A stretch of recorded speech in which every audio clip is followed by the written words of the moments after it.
All those YouTubers with black mugs. Pussies. This is a real man's mug. Pink mug. With lovely thingy on it.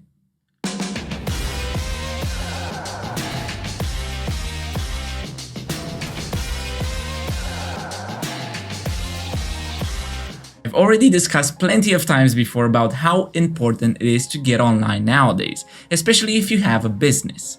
Now in this video, I want to show you how to do that in a few steps that are crucial in order to get the product from an idea to an online functional digital product. First things first, decide what you want to sell or provide as a service. Be as concise and clear as possible. Don't get into too much details, as this will happen later in the video. Write down what it is. If it's too complicated, try to simplify it and also try to imagine yourself using the product or service. Next, have a business plan that is clear. I know a lot of people say that you don't really need a business plan anymore.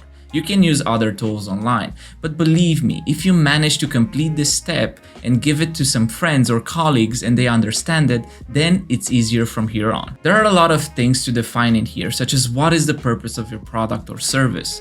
What is the goal? Funding? How much money do you need in order to get the business up and running?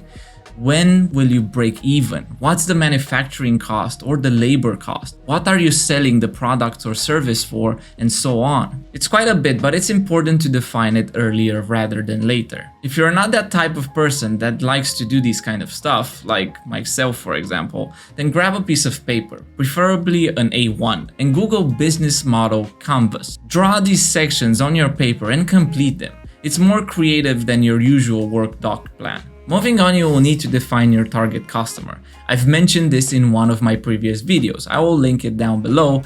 That you need to understand who is buying your product or service and who is using it. You can create a persona. For example, let's say John, who is like 25 years old and he likes football, he goes to uni and he needs good training shoes and so on. Be as clear as you need and then do some research to double check that this persona is your persona. Next thing is to decide if you want to have a custom digital product or just use a template. Whether you are building an app, a website, a platform, you can find free or paid templates online. This obviously needs to be implemented or coded and also hosted either on a website builder such as Wix or Webflow, or just coded from scratch and simply hosted on a dedicated server like, let's say, AWS. Depending on the complexity of your digital product, you will either be able to do it yourself or just hire an agency or a freelancer to do it for you. First option is paid with your time. The second option is paid with your money. So now you have to go back to your business plan and check if you have some money allocated for this. And if so, how much? An agency such as UX Native, we can offer guidance and provide consultation for free to just help you understand what you can get for different budgets. Plenty of other agencies do this as well, but we are the best out there.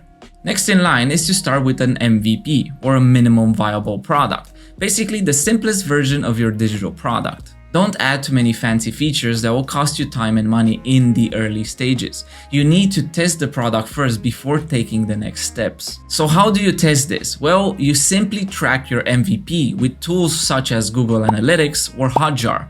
Google even has like a free customer support that can give you a call and explain what you need to do.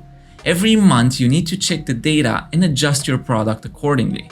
Remember, at the end of the day, nobody cares about you, but simply about how to get the product quicker and easier, and this will show up on your reports. And lastly, consult with people about this product, about your vision. Again, just like other agencies, we offer free consultations where we discuss about your product and offer you the best solution for your budget. It will be great to discuss with some professionals for like 15 or 30 minutes about your idea and get some advice. Not everyone is a designer or a developer or a project manager, so sometimes it's best to get another opinion from the digital and online industry. This is all for today. Hope this was useful. Waiting for some feedback down below. If you enjoyed it, please hit that like button and smash that subscribe button if you haven't already, and I'm gonna see you in the next video. Take care.